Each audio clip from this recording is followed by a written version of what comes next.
The four-wheel drive lift jack, they have a heap of different names. There's the high lift jack, the jack-all jack, or the wallaby jack. But regardless of what they're called, they all do the same thing.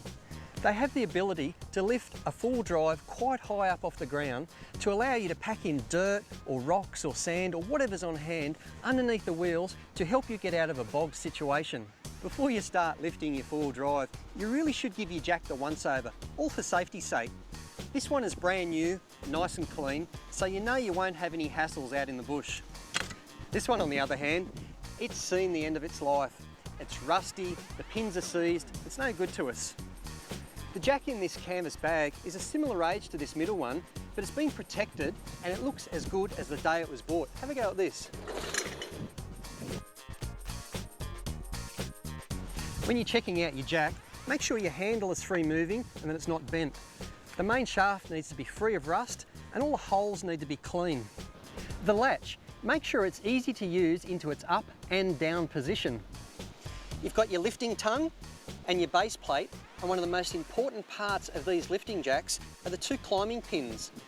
There's little springs and split pins in here, and you need to make sure the whole lot is freely moving, because they're the things that walk up these holes and lift the whole weight of your four-wheel drive.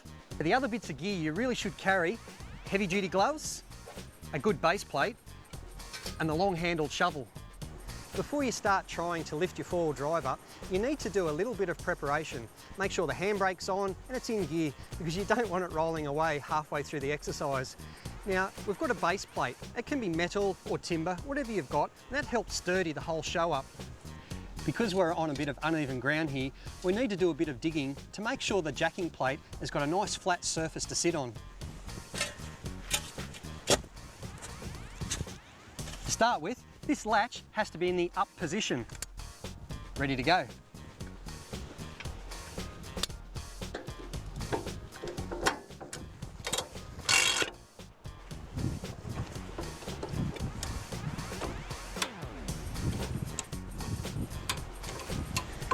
Now you'll notice in this bull bar, it's got a dedicated slot for the tongue to fit into. Makes it much more stable. If you don't have one, you'll have to position it underneath the bar. On the downstroke of the handle is when the car lifts up. You'll see around here, it's these two little pins that are slowly walking up the holes in the shaft of the jack. Now never leave the handle out at an angle like that. If you're going to walk away from the jack, vertical position only. It's got this little clip here to keep it in place. Before your four-wheel drive gets too high, just step back and reassess the whole situation. Make sure your jack is straight. If it's not, lower it down and reposition the base and start all over again. You should never be in a rush, because safety is the #1 priority.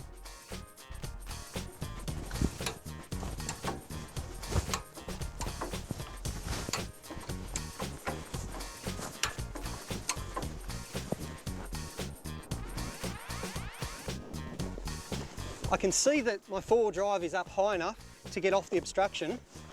Never ever get underneath a vehicle that's only held up with one of these jacks. They are not safe enough. Don't do it. I've collected a few logs and rocks and things. I'm going to shove these under the wheel and then lower it back down on them.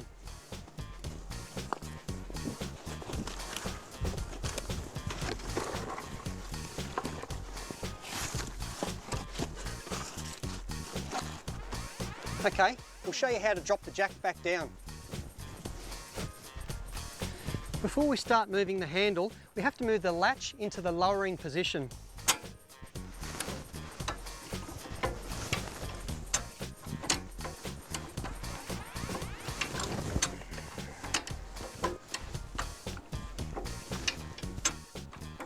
It's pretty tough work, but it's worth it in the end.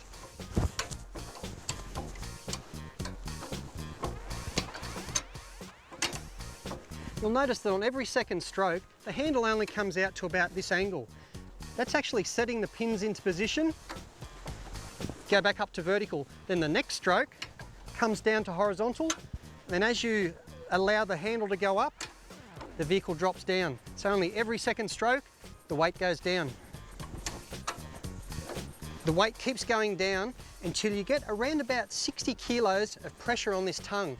Once there's less than 60 kilos, it's approximate, the whole unit can just drop down to the ground.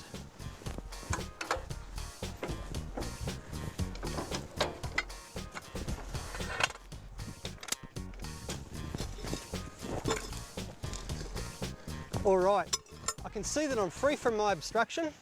I'm ready to drive away, safe, and there's been no damage done, and everybody's safe and sound.